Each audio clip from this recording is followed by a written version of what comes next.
네, 안녕하십니까. 자연과학 설명의 화학 선생입니다. 별리사 스쿨이고요. 김선민입니다. 화학이에요. 변시에서 화학이 어때요? 차지하는 비중이.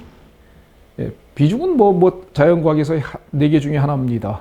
근데 시험 공부하기가 제일 싫은 과목 중 하나죠. 보통 화학들을 잘 안 합니다. 그게 이제 이유가 뭔지 한번 짚어보고요. 그 다음에 제가 목표로 하는 건 전 화학 선생이지만 화학을 잘 보게 만든다. 이걸 잘 보게 한다. 이건 목표로 삼지 않습니다. 화학 잘 안 봐도 됩니다. 그죠? 여러분들의 목표는 1차 합격하기입니다. 1차 합격이 목표지 화학 잘 보는 것은 목표가 아니잖아요. 그죠? 그래서 저는 비록 화학 선생이지만 화학을 잘 보게 해주는 방법을 설명하는 게 아니라 어떻게 하면 1차를 효율적으로 합격할 수 있는가 하는 전략을 알려드리고 싶은 거예요. 왜냐하면 변리사 1차 시험은요, 전략적으로 공부해야지만 합격할 수 있거든요. 빠른 시간 내에. 그래서 어떻게 하면 1차 합격을 하느냐. 이게 저의 관심사입니다. 그러기 위해서는 화학은 어떻게 공부하는 것이 1차 합격할 때 조금 도움이 되겠는가, 이런 말을 드리고 싶은 거예요. 대부분 학생들이 이제 공부를 처음 시작할 때, 이제 처음 시작입니까? 이제 한번 작년에 안 봤어요? 올해 이제 처음에 이제 해보려고 막 마음을 먹었다. 지금 막 가슴이 막 부풀어 있겠네요? 우와, 열심히 해야지! 막 이런 생각 들겠군요. 하루에 몇 시간 공부하려고 생각합니까? 학교 다니면서 해야 되니까 조금 힘들고, 그러니까 본격적으로 할 때 몇 시간 정도 해야 된다고 생각합니까? 20시간이요? 깜짝 놀랐는데 20시간 공부하는, 나 또 24시간 중에 20시간 공부한다는 줄 알았습니다. 하여튼 한 10시간 이상은 하겠죠. 어쨌든 간에 무턱대고 많이 하려고 하는 경향성이 있죠. 물론 많이 공부하는 건 나쁜 건 아닙니다. 공부 시간을 많이 갖는 것은 당연히 합격에 훨씬 가까워지는 건 당연한 것입니다. 근데요, 대부분 학생들이 어떻게 생각을 하냐면요, 1차 합격은 전략적이어야 되거든요. 이 전략이 엄청나게 중요한데 이 전략을 수립하지 못하고 그냥 무턱대고 열심히만 하면 붙는다라고 생각을 갖는 겁니다. 그러다 보니까 제한된 기간, 지금부터요 1년 남았지요. 내년까지 1년 남았습니다. 그 기간 동안에 만약에 1차만 전념으로 본다고 하더라도 2차까지 병행해서 같이 간다면 굉장히 촉박하고요. 1차만 전념으로 간다고 하더라도 넉넉하지 않은 시간이라고 볼 수 있을 것입니다. 그런데도 불구하고요, 공부를 과도하게 하려는 경향성들이 있죠. 그래서요, 저는 전략을 수립해 드리고 그 전략대로다가 여러분들이 임하신다면 그러면은 충분히 내년 1차는 당연히 합격할 수 있다라는 말씀을 드리고 싶습니다. 그래서 1년 내에 꼭 1차 합격하는 전략을 세워보자라는 거예요. 시험 과목은 당연히 민법이고요. 산재법이 있습니다. 산재법은 여기서 3과목입니다. 그죠? 3과목이고, 그 다음에 자연과학이 있죠. 자연과학은 4과목입니다. 4과목은 물, 화, 생지 이렇게 돼 있죠.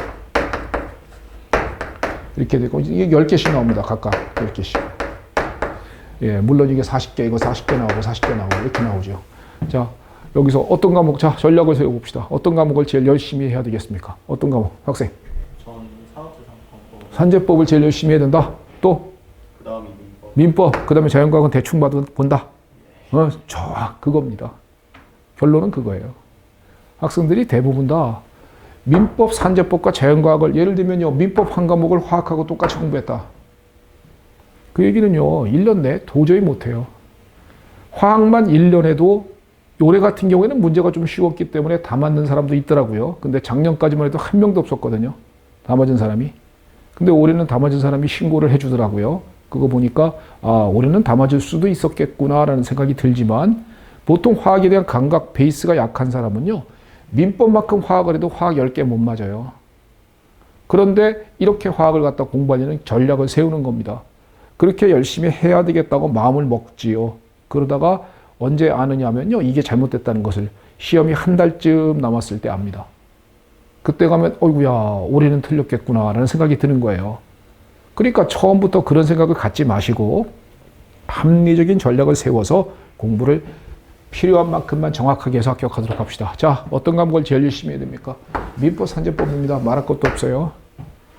민법 산재법에 가장 많은 시간을 투자해야 하며 여기에 가장 총력을 기울여야 되고 이거는 베이스가 상관이 없죠. 그죠? 베이스가 상관이 없잖아요. 이거는 뭐 민법을 전공한 사람도 있긴 하겠지만 그 사람이나 아무것도 모르는 사람이나 어차피 합격자가 된다면 1차 합격자가 된다면 거의 90점 근방은 나오거든요. 이건 합격하는 사람이든 불합격한 사람이든 보통 일반적으로 합격자다라고 한다면 거의 90점 이상은 다 나옵니다. 내지는 90점 근처는 다 가요.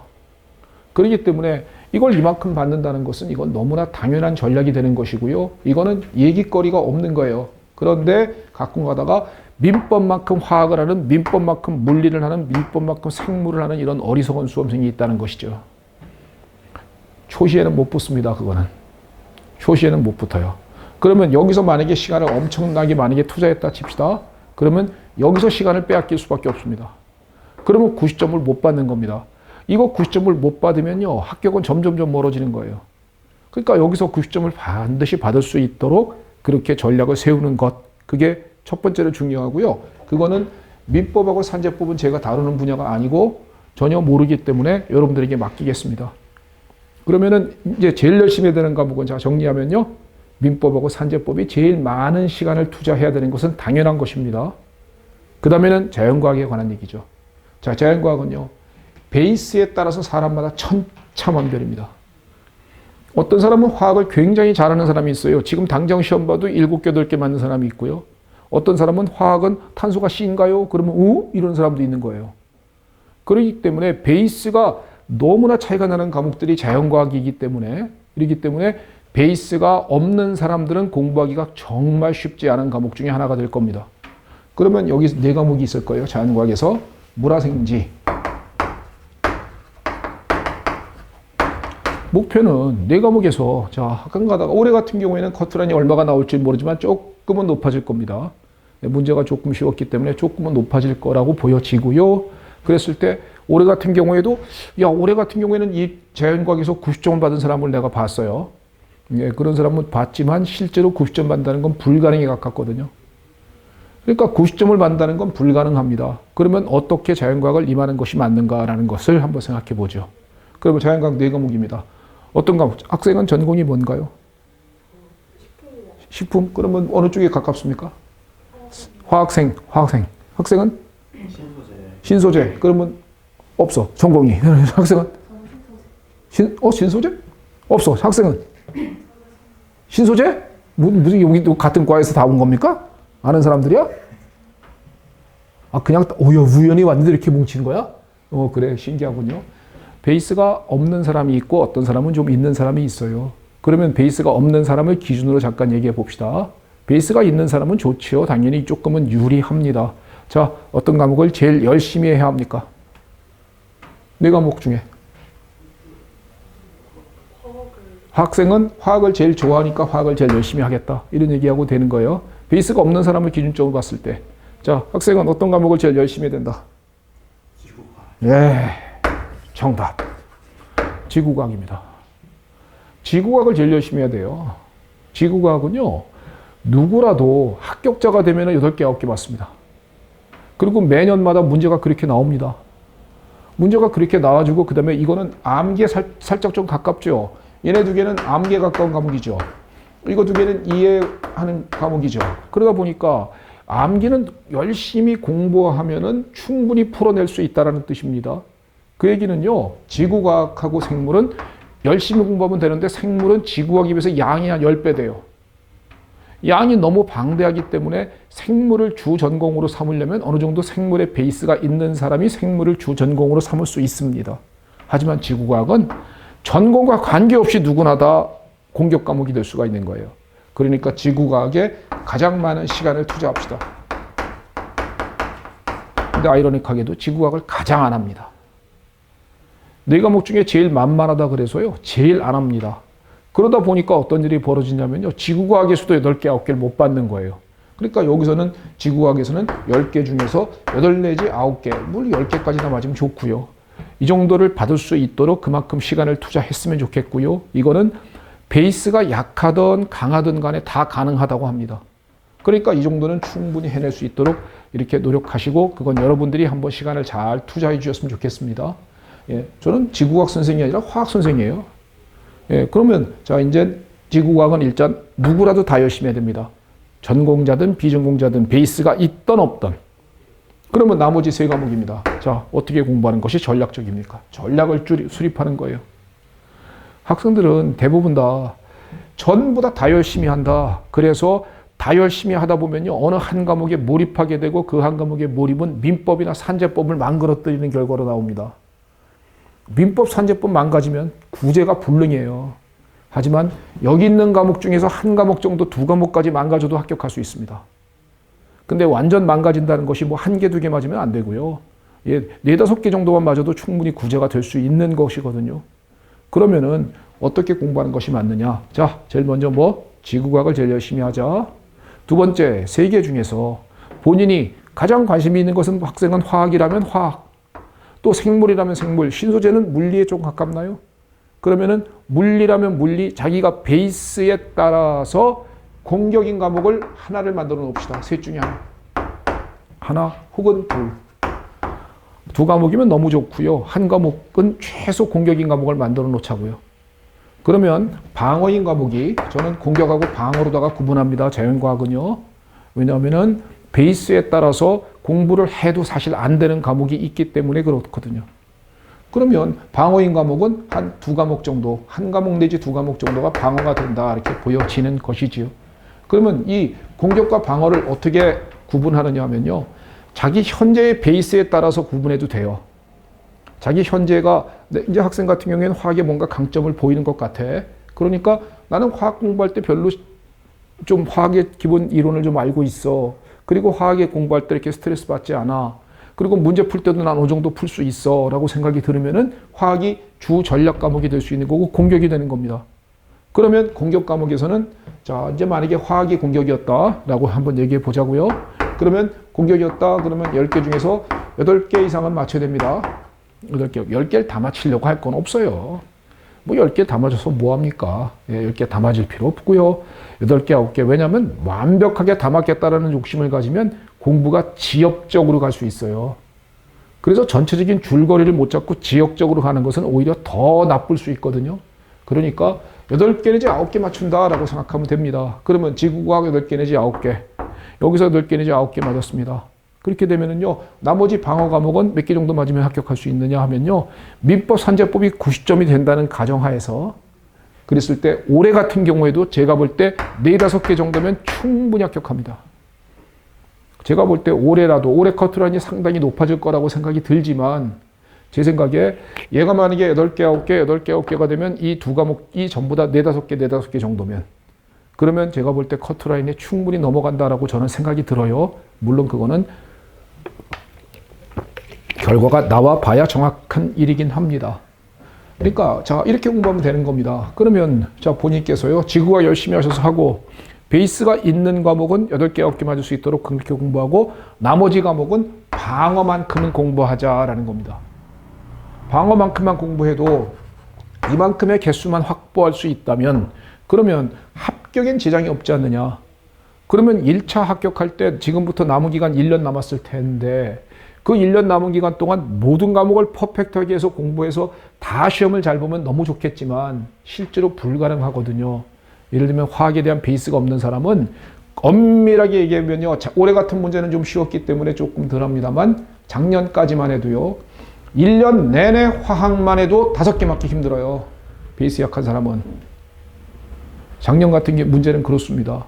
그러면 1년 내내 화학만 해서 시험장을 들어갈 수는 없지 않습니까? 그죠? 그러니까 그렇게 공부를 좀 뭔가 전략을 세우지 못하고 무턱대고 많이만 해서 들어간다라는 생각을 가지면은 시험 기간만 길어지는 겁니다. 예, 1차를 만약에 학생 3번 내지 4번에서 붙는다. 뛰어들겠습니까? 나라면 안 할 것 같아요. 그죠? 변리사가 뭐 그렇게 떡볶이 만드는 기술을 지금부터 2년 동안 연습하는 게 낫지 않겠습니까? 그죠? 그러니까 1차만 만약에 3번 내지 4번을 해서 붙어야 된다. 물론 하다 보면 3수생, 4수생 많아요. 삼수생, 사수생이 많긴 하지만 만약에 1차를 3번 내지 4번을 해야지만 3번까지는 괜찮아요. 근데 4번 이상을 해서 붙는다라고 해서 만약에 결정 나 있으면 안 뛰어들 것 같습니다. 그렇죠? 지금 무슨 얘기냐면요. 전략이 부재하면 그만큼 간다는 얘기입니다. 그러면 전략을 잘 세우자. 자, 정리해 볼게요. 제일 먼저 지구과학을 제일 열심히 합시다. 누구나 전략 공격 과목으로 삼아야 합니다. 어떤 경우라도 8개 이상 맞아야 됩니다.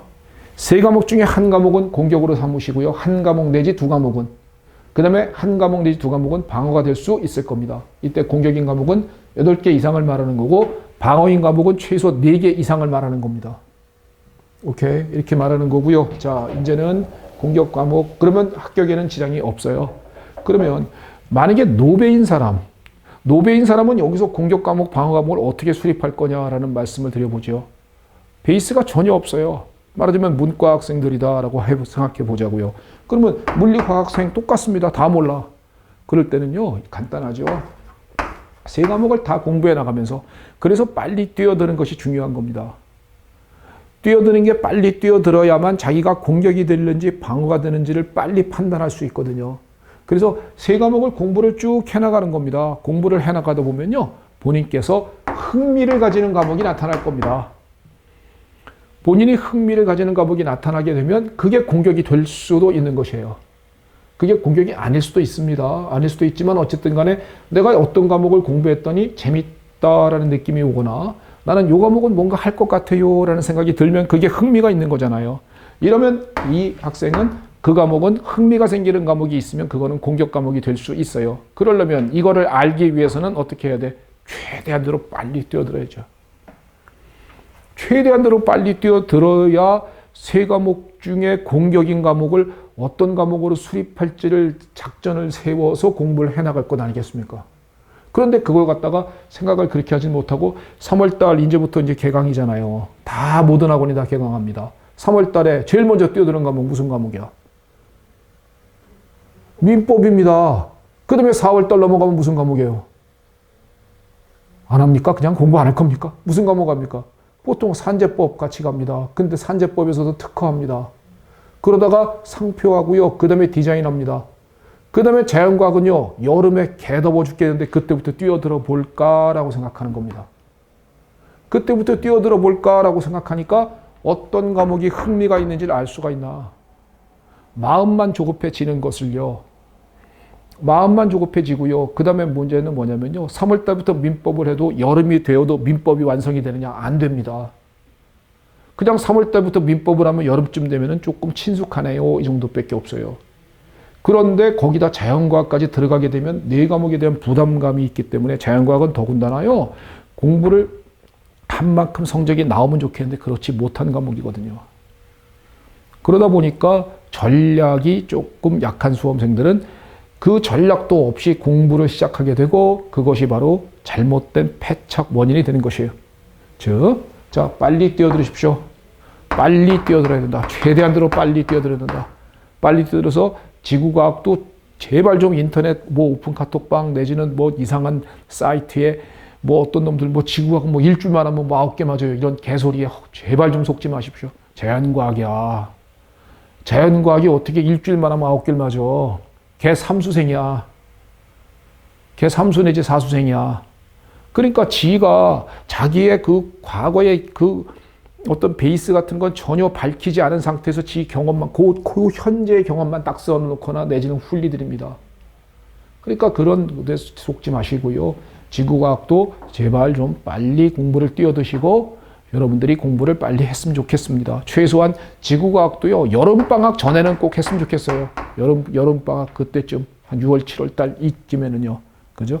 그래서 최대한으로 빨리 뛰어드는 것을 바랍니다. 자, 그러면 이제는 공격 이제 전략이 됐죠. 자, 전략 간단해. 민법 산재법에 가장 많은 시간을 투자되는 건 당연. 두 번째, 자연과학에서는 지구과학에 제일 많은 시간을 투자해서 지구과학만큼은 확실하게 누구라도 다 할 수 있도록 하자. 그 다음에 3과목은 한 과목이라도 제끼는 과목이 나오면 불안해서 못 붙어요. 한 과목이라도 만약에 제꼈다. 그러면요, 그 과목이 계속 신경 거슬리는 거야. 끝까지 신경 거슬려. 그러면 나머지 과목을 다 맞거나 내지는 8개, 9개를 셋 다 맞아야 된다는 부담감이 생기기 때문에 모르는 거 하나에 집착하게 되고요. 집착하게 되고 오히려 공부 방향성이 틀어집니다. 그러니까 절대 한 과목도 포기되어서는 안 돼요. 그건 바람직하지 못하고 빨리 뛰어드십시오. 그래서 흥미있는 과목을 공격 과목으로 수립해 주는 것이 좋습니다. 그러면 이제 만약에 자 이제는 저는 화학 선생이기 때문에 화학에 관한 얘기를 봅니다. 나머지 과목은 제가 몰라요. 화학은 공격형인 사람과 방어인 사람이 어떻게 공부하는 것이 맞느냐라는 것을 말씀드려 보는 겁니다. 이제 그러면 화학이 만약에 공격이다. 학생은 공격이라고 얘기했으니까요. 공격인 학생은 문제 많이 푸는 게 중요합니다. 누가 말립니까? 공격인데 문제 많이 풀어도 시간 그렇게 안 걸려요. 자기는 베이스가 있기 때문에 어느 정도 할 수 있습니다. 그러니까 문제를 충분히 많이 푸는데요. 문제를 갖다 무턱대고 화학 문제를 민법 문제만큼 풀 수는 없지 않습니까? 화학하고 민법의 비중이 얼마나 차이가 나는데 화학 문제를 민법 문제의 개수만큼 푼다는 건 말 자체가 안 되잖아요. 오픈 카톡방 가면은 어떤 친구가 글 써놓기를 합격 수기 뭐 이런 데서 합격 소설이죠. 미트리트 피트 기출문제 다 풀었다 이런 글도 있습니다. 다 푸는 그 순간 2년 걸립니다. 화학만. 아무리 많이 풀어도 한계를 잡아야지요. 미트리트 피트 기출문제를 다 풀고 들어가는 그런 바보가 어디 있습니까? 화학만 시험 보는 과목이 아니잖아요. 미트리트 피트생은 화학하고 생물, 유기화학 3개밖에 없습니다. 그러니까 화학을 다 푸는 겁니다. 근데 여러분들은 민법, 산자법 3개, 나머지 4과목을 다 해야 되는 그런 사람이 화학을 미트리트 피트 기출문제 다 풀고 들어가요? 결국은 무슨 얘기하는 거냐? 닭 잡는데 소 잡는 칼 쓰는 겁니다. 그게.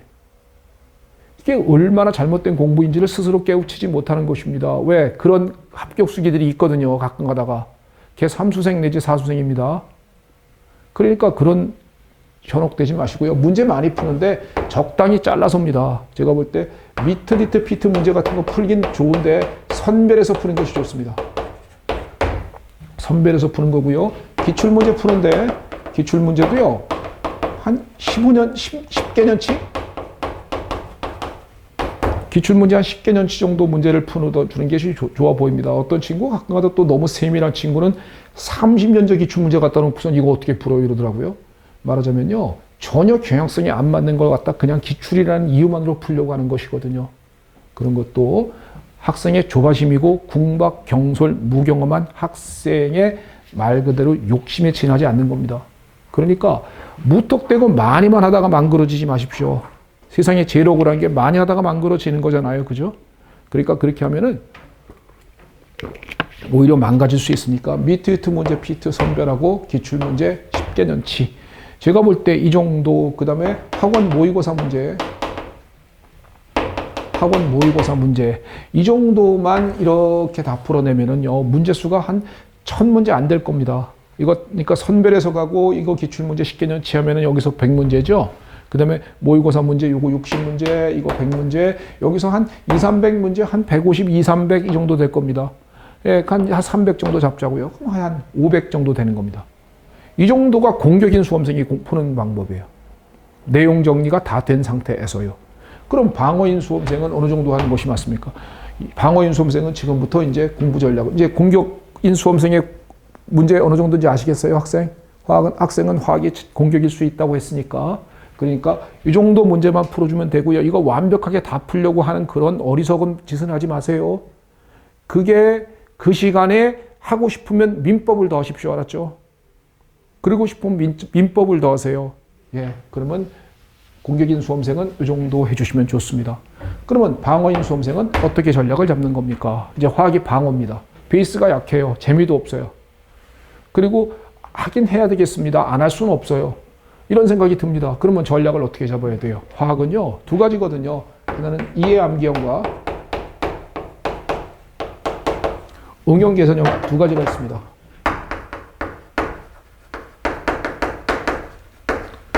화학은 크게 2가지 문제로 구분될 수 있어요. 이해 암기형 문제와 응용 계산형 문제. 시험 문제 출제 빈도는요, 올해도 작년도, 재작년도, 재재작년도, 재재재작년도 항상 5개씩 나옵니다. 이해 암기형 5개, 응용 계산형 5개씩 나오는 거예요. 근데 화학이 방어입니다. 화학의 베이스도 약해요. 그리고 화학이 그렇게 잘하지도 못합니다. 여기서 어떤 거에 관심을 두냐면요. 방어인 수험생은 화학이 약한 수험생 맞죠? 화학이 약하니까 화학을 방어로 삼는 것 아니겠습니까? 근데 관심을 어디에 두느냐면요. 자, 어디가 어려워 보이세요? 학생, 어디가 어려워 보입니까? 이게 어려워 보이죠? 관심사를 여기에 두는 겁니다. 여기에 두고 이 부분은 이해됐다고 넘기는 거예요. 넘긴다. 이해되고 해서 자기가 넘기는 겁니다.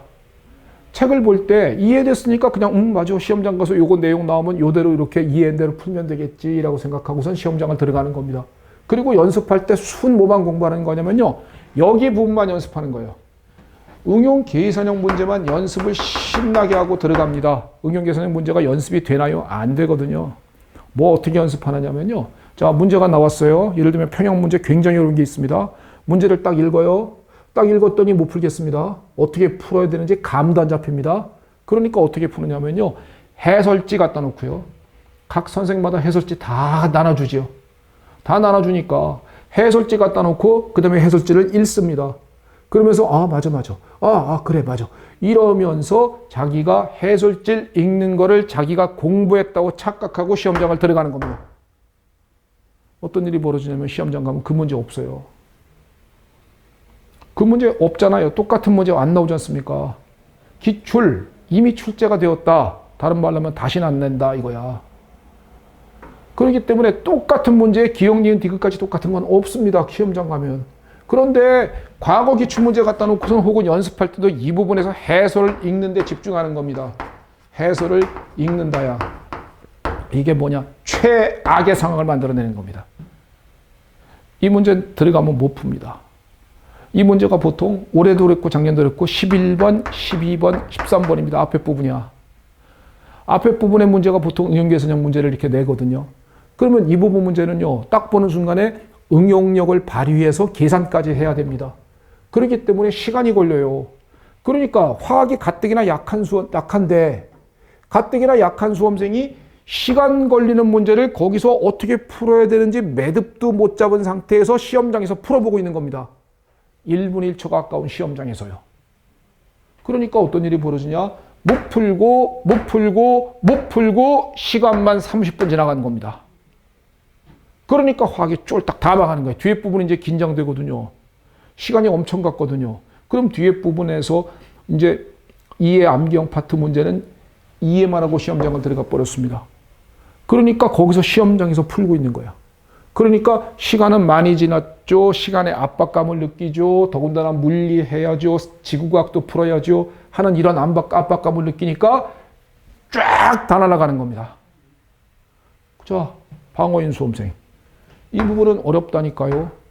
어려우니까 공부할 땐 물론 다 해야 합니다. 공부할 땐 이 부분도 하긴 해야 됩니다. 근데 집중하는 막판 정리에 집중하는 부분은 이 부분은 아니지요.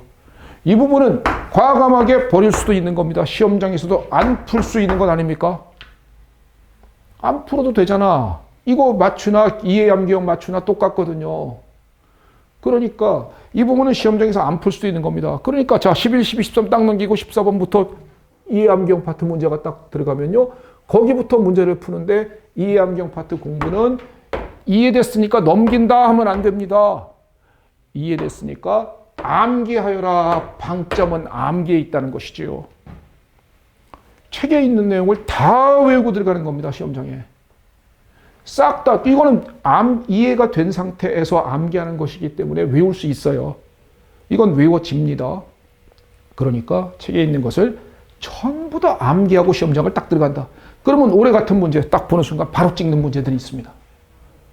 올해 같은 경우에는 이해 암기형 파트에서 약간의 추론을 요하는 문제가 있긴 했었습니다. 그런 문제가 있긴 했었습니다만 이해 암기형 파트 문제는 올해 같은 경우에 뭐 예를 들면 어떤 바보 같은 수험생 질문한 거 처리 원자번호가 26번인지 어떻게 알죠? 이런 소리 하고 있는 거예요.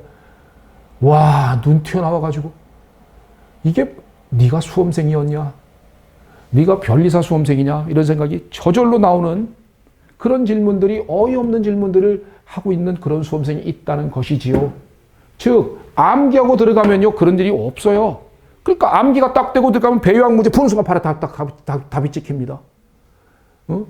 전자배치 그냥 보는 순간 답이 찍혀요. 그러면 여기서 시간을 갖다가 이런 데서 시간을 전혀 안 보내고 이해암기형 문제에서 시간을 많이 투자도 안 해도 됩니다. 왜? 암기가 되었기 때문에 그 부분은 바로 찍히거든요. 그러면 여기서요 5개만 풀어내는 거 이게 안 맞겠습니까? 이거 5개 빨리 풀어낼 수 있지 않겠어요? 한 문제당 1분이면 풀어낼 것 같거든요. 암기가 되면 요거 1분이면 딱 풀어낼 수 있을 것 같아요. 그러면 1분 만에 이거 딱 풀어내고요. 그 다음에 나머지 물리 풀고 지구과학 풀고 생물 풀고 다 푼 다음에 시간이 남는다 했었을 때 이걸 손대든가. 그래도 만약에 근데 보통 그렇게 되면 시간 안 남아요. 그렇게 해서 시간 남는 수험생 별로 없거든요. 변리사 1차는 자연과학은 시간의 압박감을 극복하는 겁니다.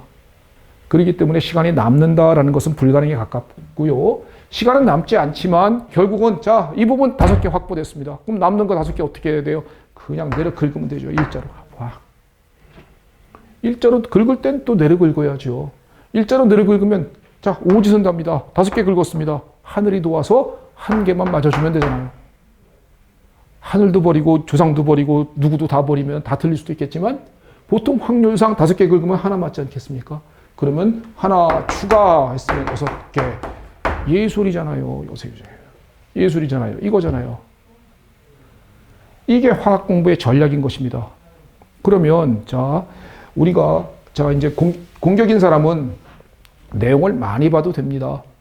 내용을 많이 봐서 공부 시간을 조금 이렇게 좀 더 가져가도 어차피 거기에 스트레스를 안 받기 때문에 화학 공부하면서 민법이나 산재법 하는 것에 머리 아픈 거를 좀 이렇게 리프레시하는 그런 효과도 있어요. 그런데 화학이 방어인 사람은 그 과목을 하려면 스트레스를 받습니다. 그 스트레스로 인해서 오히려 민법이나 산재법도 하기가 싫어지는 이런 역효과도 줄 수 있는 것이거든요. 그렇기 때문에 우리가 공부할 때는요. 자, 공격인 학생은 알아서 공부 그냥 쭉 해나가고 아까 문제 그 정도만 다 풀 수 있습니다. 그렇게 해도 돼요. 하지만 방어인 수험생은요. 자, 이제 공부 전략 어떻게 가는가? 시험 볼 때 어떻게 되는지 알겠습니까? 공부할 때도 이해 암경에 집중하자. 그래서 시험 볼 때는 이해 암경을 먼저 풀자. 먼저 손대지 말자 이겁니다. 그리고 방어인 수험생은 공부 전략이요. 화학은 일단은 전 범위를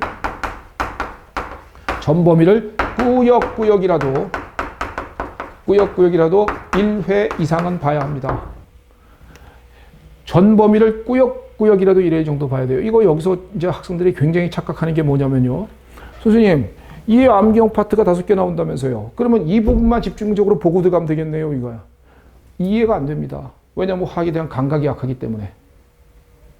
그러니까 전체적인 이해를 바탕으로 하기 위해서는요. 반드시 전 범위를 한두 번이라도 꾸역꾸역이라도 이 부분도 보셔야 돼요. 그러면 올해 같은 문제는 이 응용 계산형 문제가 그렇게 완전히 어렵지 않거든요. 그러니까 올해 같은 문제처럼 문제가 조금 쉽게 나오면 전 범위를 1, 2회 정도라도 꾸역꾸역 봤다면 이것도 잘하면 해결이 가능할 수 있었던. 그래서 올해는 만점자가 있더라니까요. 작년에 만점자 한 명도 없었어요. 화학이. 그런데 올해는 만점자가 신고를 해주길래 그래 올해만 문제를 쭉 보니까 그래 올해 만점자가 나올 수 있겠었구나라는 생각이 듭니다. 그러면 전 범위를 1회 정도라도 꾸역꾸역 다 보면 응용계산형에서 문제가 쉬웠을 때도 접근할 수 있는 효과가 있고 그 다음에 이해 암경 파트에서 이해가 잘 됩니다. 그렇기 때문에 외울 수 있어요. 그 다음에는 꾸역꾸역 보고 문제수는 최소화시켜야죠. 이 되게 웃긴 게 공격인 사람은 문제수 늘려도 괜찮은데 방어인 사람이 문제수 늘리는 이런 눈 튀어나오는 일이 벌어지는 겁니다. 방어라는 걸 지가 알아. 그런데 어떤 책을 보면 좋습니까? 이런 소리 하고 있는 거야. 그리고 책을 갖다가 문제를 보니까 안 풀리니까 거기에 있는 해설지 읽는 것을 화학 공부한다고 착각하는 겁니다. 해설지를 읽는 그 순간 화학은 그냥 망가졌다예요. 그냥 해설지는 문제 풀 때 확인해 보는 용도인 것이지 그걸 갖다가 읽으면서 고개를 끄덕거린다라는 것은 화학 공부를 그냥 난 포기했다 이해하고 똑같은 거예요. 그런데 그런 공부를 하고 있는 수험생이 있다는 것이죠. 그러니까 문제수는 최소화하는 것이 좋습니다. 얼마큼 최소화할 것인지는 제가 수업하면서 이건 자세하게 알려드립니다. 그러니까 공격인 사람은 이건 하십시오. 방어인 사람은 자, 이 부분은 건너뛰어도 괜찮아요. 라고 말씀드릴 거예요. 그러면 그거 갖다가 저한테 맡기면은 제가 이렇게 딱 선별해 드리긴 합니다. 문제수 최소화한 다음에. 그 다음에 어떻게 돼요? 일단 11월까지는 꾸역꾸역 다 하자 이거예요. 11월까지는. 지금부터 11월까지는 꾸역꾸역 다 가보자. 그러다가 12월이 딱 시작하면은 12월, 1월 2달 남았잖아요, 이제.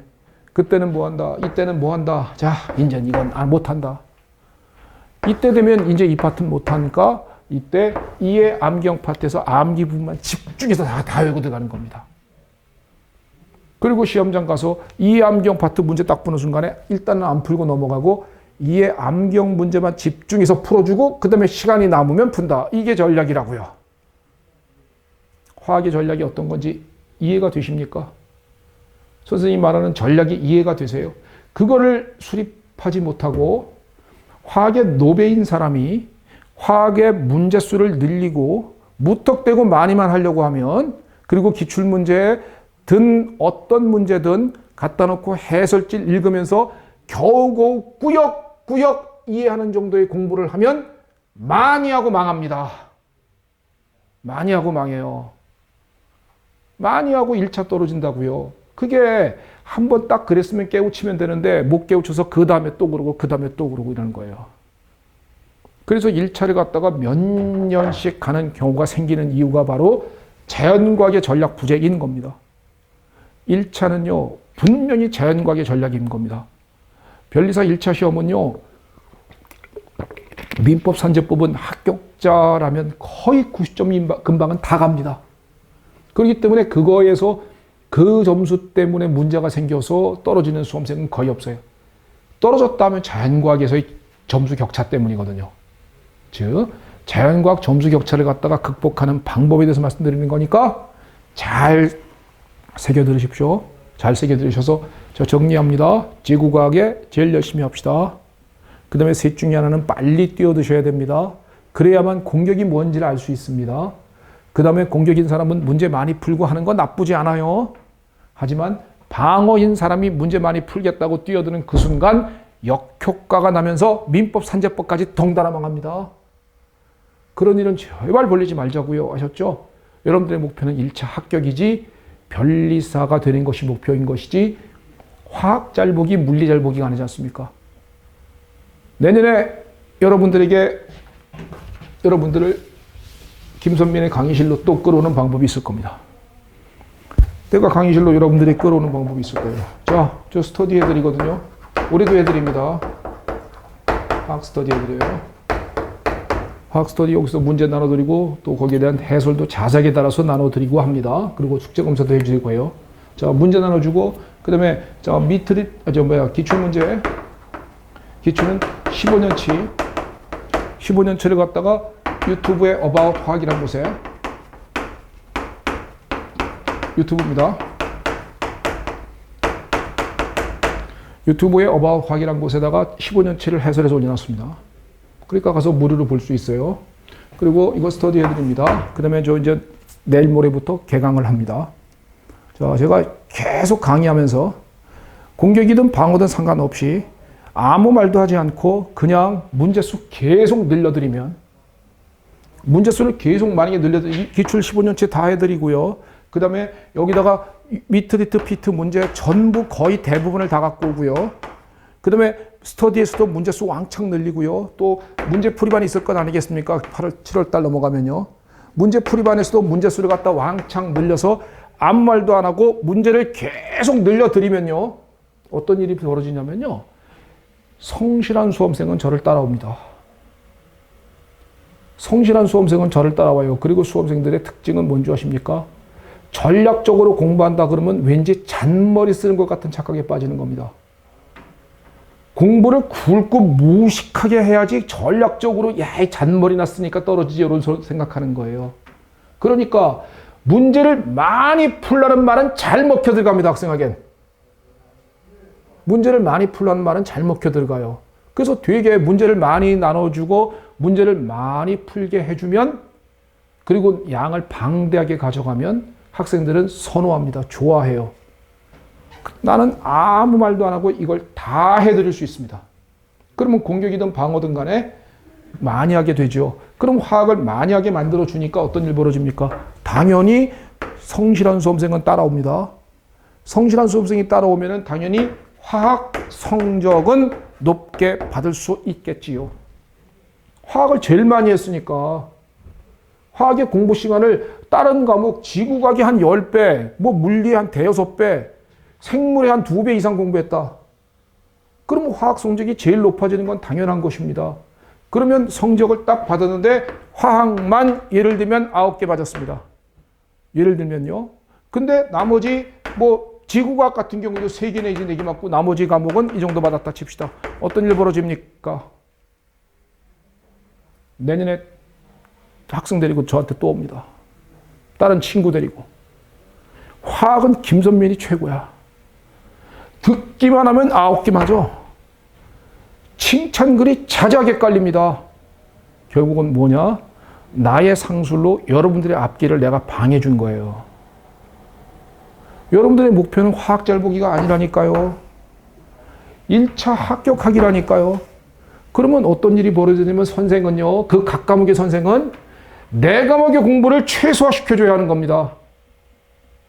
내 과목의 공부를 법 과목은 빼고, 법 과목은 많이 하는 것이 맞고요. 자연과학 선생들은요, 자기 과목의 공부는 최소화시켜줘야 되는 거야.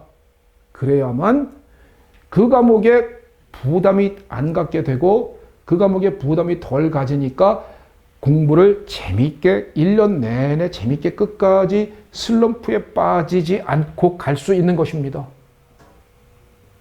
그게 1차 합격을 시키고자 하는 선생의 마인드다라고 저는 생각합니다.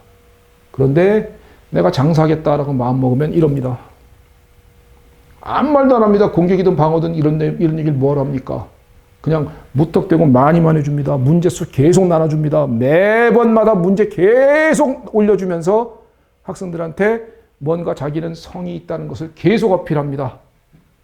그러면 결과적으로 그걸 좋아하는 수험생들이 많다니까요. 공부를 안 하면서 자료만 모으면서도 그건 모읍니다. 학생들은 되게 웃겨요. 지가 하진 않아. 그러면서 자료만 모으면서도 좋단다. 그리고선 그걸 또 성의 있는 사람은 따라오거든요. 그래서 결국은 화학은 잘 볼지 몰라도 나머지 과목 망할 수밖에 없습니다. 결국은 1차 떨어지는 원인이 될 것입니다. 절대 그래서는 안 된다라고 생각합니다. 그래서 모든 자연과학 선생들에게 공통적으로 제가 요구하는 거는요. 제발 우리 학원뿐만 아니라 모든 학원의 자과 선생들 줄여주라. 공부량을 줄여주라. 공부량을 줄여줘서 학생들을 적어도 자기가 담당하는 과목에 부담은 안스럽게 만들어라. 이게 자연과학 선생들, 모든 학원의 자연과학 선생들에게 제가 모든 학원의 자연과학 선생들보다 나이가 제일 많으니까 내가 나이가 제일 많으니까 모든 학원의 자연과학 선생들에게 간곡하게 부탁하는 바입니다. 그 점을 원하고요. 그 다음에 자 이제 잠깐만 마무리 짓겠습니다.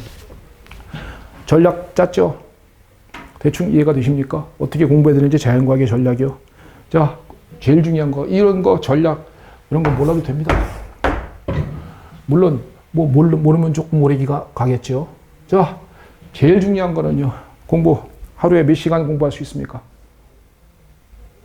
자습 포함해서 자습 포함 강의 듣는 시간까지 포함해서 하루에 공부하는 시간 몇 시간까지 가능하세요? 10시간? 10시간? 그러니까 주당 70시간?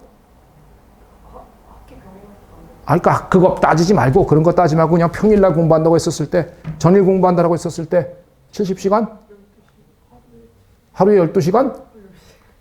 10시간? 12시간 딱 잘라서 얘기해봐요. 10시간 콜. 그럼 주당 70시간. 주당 70시간. 일주일에 70시간. 70시간.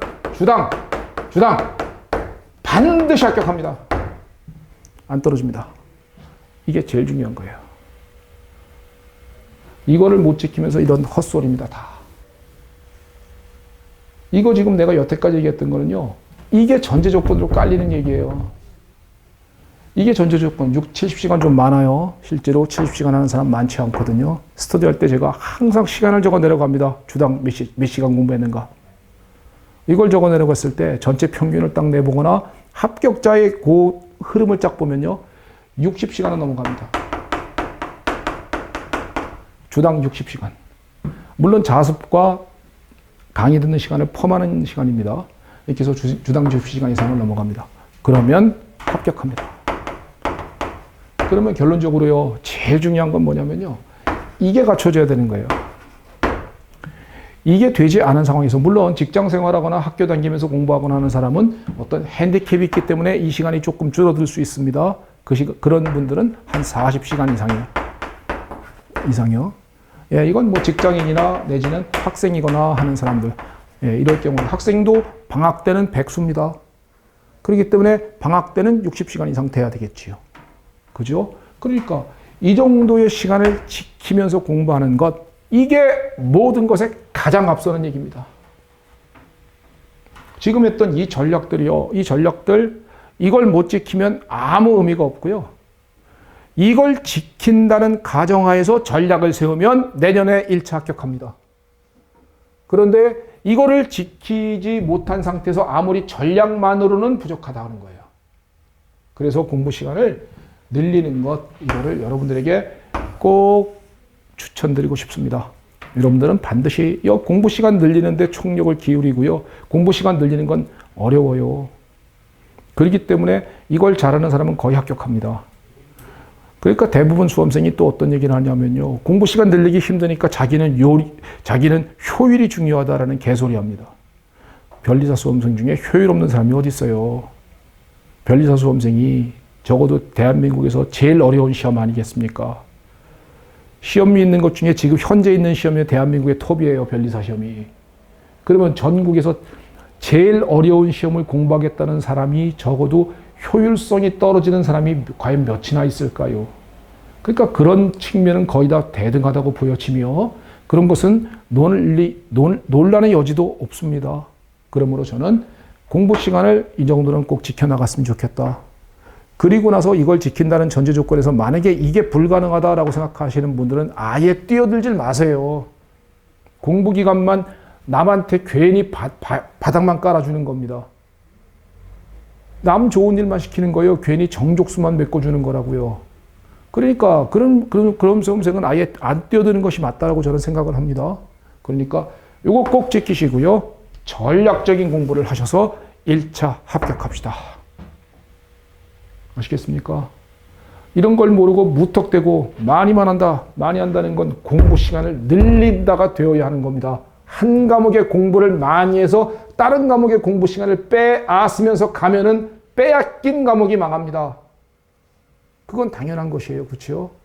그렇기 때문에 공부 시간을 늘려서 화학을 많이 문제를 풀고 싶다 하면은 60시간 하던 분이라면 70시간 하십시오. 그리고 남는 10시간 동안 화학을 하는 건 이해가 됩니다. 근데 문제는 뭐냐면요, 60시간 하던 분이 70시간 하잖아? 그러면 과부하가 걸려갖고선 좀 빨리 지칠 수 있습니다. 60시간, 70시간이라는 개념은요, 주당으로 얘기하는 거지만 한 주만 말하는 게 아닙니다. 한 달의 평균, 1년의 평균을 말하는 거예요. 그러니까 이걸 지키는 것은 그렇게 쉽지만은 않은 것은 현실일 것입니다. 이걸 지키는 게 쉽지 않기 때문에 이걸 지키는 사람은 합격을 합니다. 그러므로 관심사를 항상 여기에 두십시오. 여기에 두시고 공부 시간 많이 늘리세요. 알았지? 이거 한번 늘리는 거, 이거 처음에 힘들고 고통스럽지만 하면은 할만해요. 또 막상 또 제가 스터디하면서 이렇게 공부 시간을 적어내라 하면서 이렇게 보면은요, 60시간 이상은 다 넘겨요. 대부분 다. 예, 그런 학생들은 거의 다 붙습니다. 거의 다. 예, 그러니까 뭐 시험 끝나고 와서도 저한테 요번에 그냥 뭐 점수 발표하기도 전인데도 불구하고 벌써 합격할 것 같아요 라는 수험생이 나오는 거예요. 그죠? 그러니까 지키시고 전략적으로 임하시기 바랍니다. 이 전략을 너무 무시하지 마시고요. 모든 과목을 다 잘하면 너무 좋겠지만 실제로 그것은 현실상 어려운 얘기거든요. 그러므로 전략적인 공부를 한다는 거, 이 점을 꼭 명심하셨으면 좋겠습니다. 이해되시겠습니까? 이해되시겠죠? 그래서요, 저 이제 3월 달에 제가 개강을 합니다. 3월 달에 개강을 하는데 학원은요, 마지막으로 이제 한마디만 하고 마칠게요. 학원은 강의를 들어보고 판단하면 됩니다. 변리사 스쿨에 왔다 해서 꼭 변리사 스쿨 강의를 들으라는 얘기가 아니야. 선생마다 자기랑 코드가 맞아야 돼요. 과목별의 선생이 자기랑 코드가 안 맞잖아요. 그런데도 불구하고 뭐 인터넷 가면 누구한테 들었더니 잘 봤다. 그거 전부 다 그놈이 쓴 겁니다. 그거 전부 다 그놈이 쓰거나 그놈 알바가 쓴 거거든요. 그 학원이 올린 거예요, 그거. 아마 별리사 스쿨도 있을 겁니다, 아마. 그러니까 그런 글들에 현혹되지 마시고요. 학원 강의는 들어보시고, 강의를 들어보고요. 내가 화학 강의 들을 땐 이거잖아요. 본인이 화학을 잘하는데 이해시켜 주는 건 당연한 거 아니겠습니까?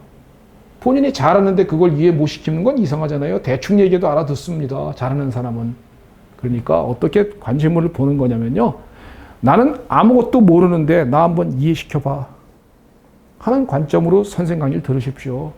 그리고 강의를 들었을 때 절대 중간에 빼먹거나 중간에 건너뛰거나 내지는 뭐 왔다 안 왔다 하거나 그러지 마시고 끊임없이 들었을 때 그때 본인의 성취도가 조금씩이라도 자라나는 그것이 느껴졌을 때 그러려면 선생하고의 코드가 맞아야 하는 것입니다. 그게 중요하지 않습니까? 그죠? 그런데 학생들은 가끔 가다가 강의 택할 때 지금도 그런 글 막 세고 세죠. 왜 지금 많아집니까? 3월 달에 다 개강이거든. 개강 전에 그런 걸 세고 센 겁니다.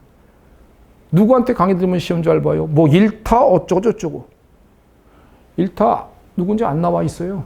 그냥 학생들이 얘기하는 거는 학생들이 많더라 이것뿐입니다. 인강은 전혀 몰라요. 왜? 인강 매출은 아무도 공개를 안 합니다. 그렇기 때문에 그런 것은 아무 쓸모없는 정보고요. 본인이 강의를 들었을 때 잘 이해시키는 것. 그리고 중요한 거는 자연과학 선생님만큼 자기 과목을 줄여주는 선생이어야 합니다. 공부량을 줄여주지 못하고 한두 끝 없이 늘리는 선생은요. 앞에선 좋아 보일지 몰라도 뒤로 가면 갈수록 그 과목의 부담감 때문에 나머지 과목 한두 개는 반드시 망할 수밖에 없습니다. 그래서 결국은 그 과목으로 인해서 전체 과목이 발목 잡히는 수도 있는 거니까 이 점을 명심하면서 학원을 수강하시길 바라겠습니다. 이게 제가 여러분들에게 꼭 해드리고 싶은 말이었고요. 예, 내년 2026년도 2월 달에 시험은요. 여러분들 반드시 합격하시고 그 다음에 바로 이제 민소법 공부하는 2차 공부가 바로 들어가야 되겠죠. 그렇게 해서 하여튼 최단 기간 내에 반드시 변리사가 되시기 바랍니다. 여러분들은 화학 잘 보려고 하지 마시고 어떤 한 과목에 연연하지 마시고 전체적인 줄거리와 나는 변리에서 자격증을 딴다라는 것에 모든 관심을 두고요. 공부 시간은 반드시 이만큼의 시간은 꼭 지키겠다라고선 2년만 내가 이렇게 고생하겠다 라고 생각을 하면요. 그러면 2년 후에 대한민국에서 제일 영광스러운 자격증인 변리사 자격증을 갖게 될 것이다 라고 생각합니다. 이해되시겠습니까? 예, 이걸로 마치겠습니다. 감사합니다.